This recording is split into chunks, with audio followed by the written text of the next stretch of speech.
walo-walo ang pangan. Wa ko dingon nga magkwinta kag pila ka buk yung nakita dito.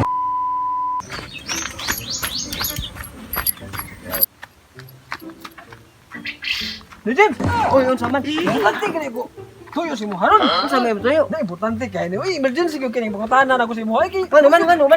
nagkukuha na sa iri ani ako. May problema lagi ko eh. Problema lagi ko kin ako kanang libgan lagi. Oh, sulti ko na unsa na? Kaila ka nang walo-walo ni James. Walo-walo ba? Bitin sa dagat ba? Bitin sa dagat. Mura na imong kuyawan.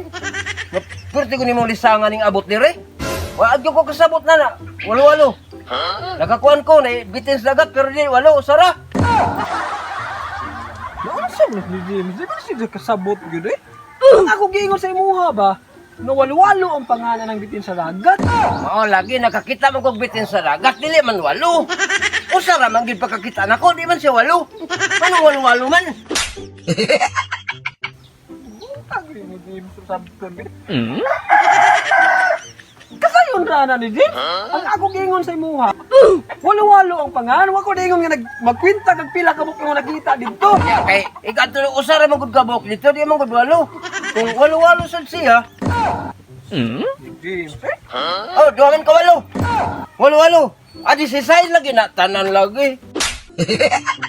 16 gud na siya.